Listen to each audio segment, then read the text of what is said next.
and welcome back to Samira, the Algerian girl. In today's video, we're going to be learning about the 5 traditional dresses of Algeria. Like I say in every video, learning equals an open heart and an open mind. So I really hope you enjoy this and learn something new today. And if you did, comment down below and tell me what you've learned today. Alright, let's get into it. Okay, so let's start with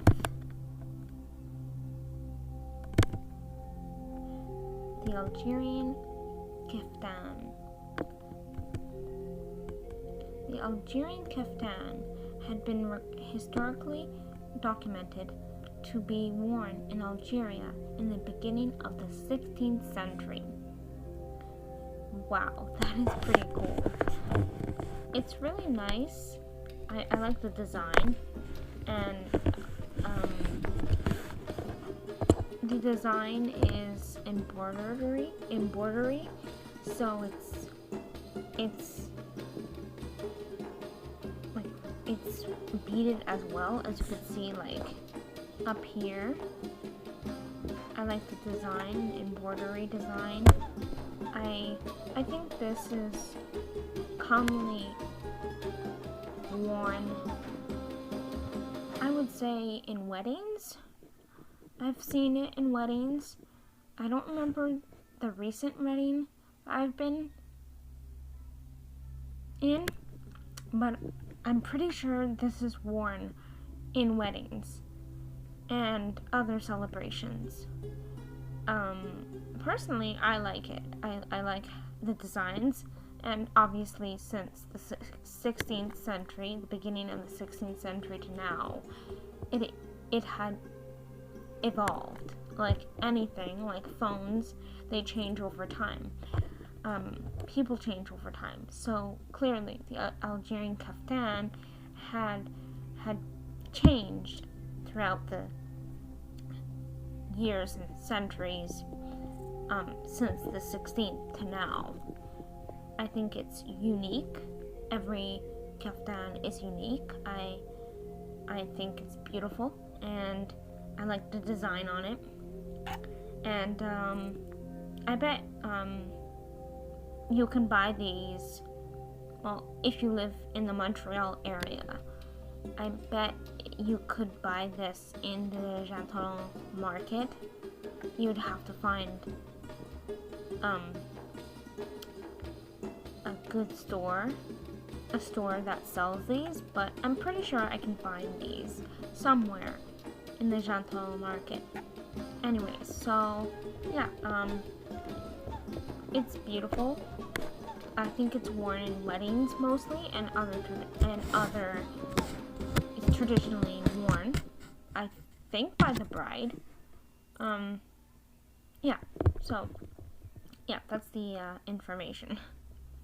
Oh, and just to let you guys know, I got all this information from Wikipedia, so if you want to learn more, the link will be in the description down below, and it will be on the end of this PowerPoint if you want to know where I got these, where I got this information from. Alright, so the next one is definitely worn in a wedding. In my experience. And the third one too. The third one, we'll see. So the next one is called a blousa. It is worn by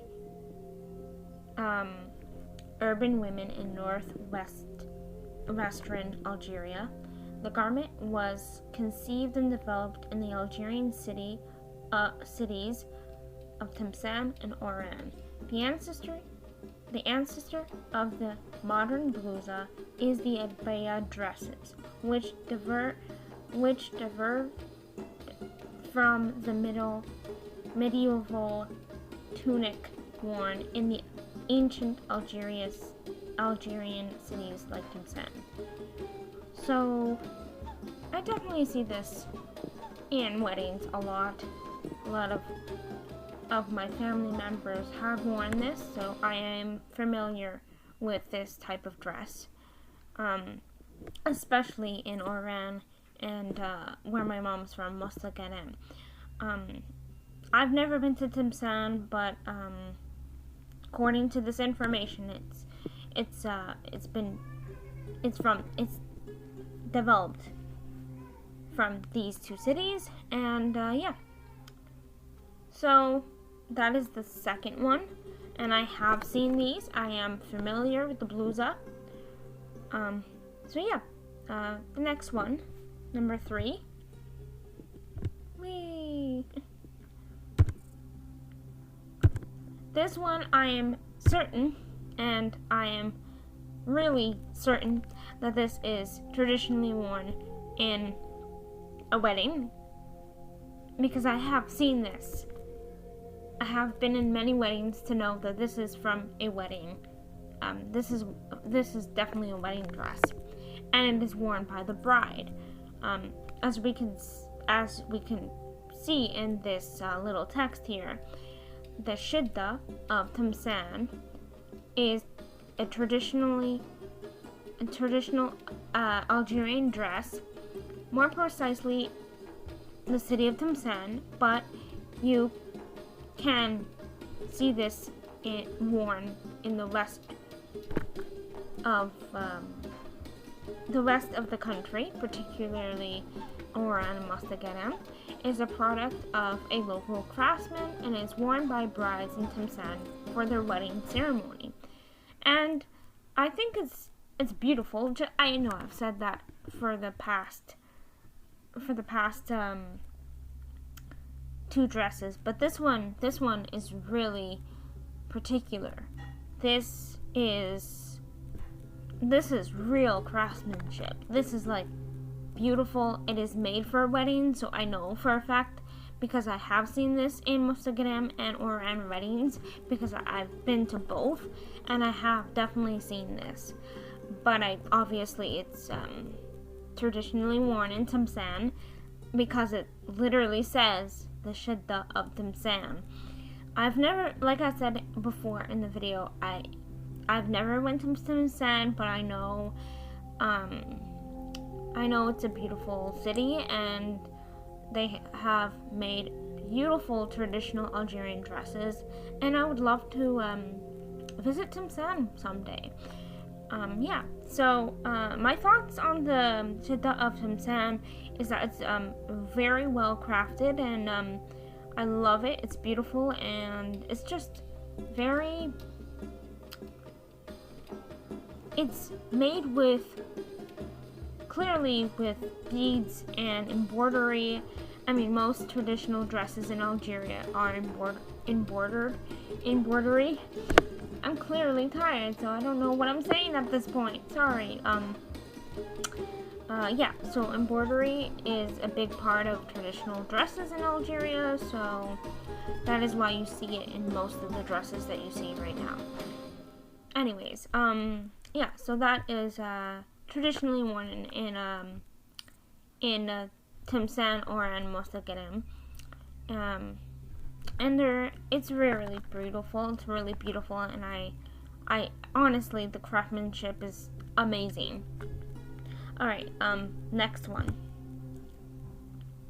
The next one is, the karakou. Excuse me if I'm saying this wrong, but that's how I pronounce it, so I'm really sorry about that. Anyways, I have seen this. Obviously, the karakou has been developed since the 19th century as it evolved, but this is what it traditionally looks like from the past. Obviously, this is a picture from the past. Yeah, so it's embroidery. It's clearly a long sleeve fitted velvet jacket embroidered with gold and silver thread. traditionally worn in Algeria. It's originating from Algiers. Algiers, as you guys know, is the capital of Algeria. And this was developed in the 19th century. Evolution of the Algerian, sorry for my pronunciation, Gilia, which is a part of the local dress of Algeria. Again, these facts are from Wikipedia. I really like it. I've actually seen a caracou.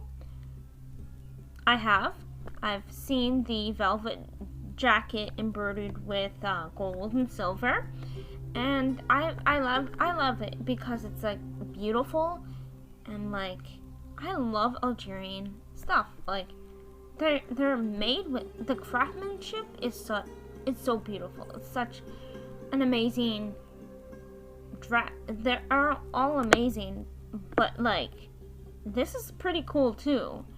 A velvet jacket embroidered with golden and silver threads. Like, I don't know who came up with this type of dresses, but it's pretty cool. And kudos to whoever invented these dresses.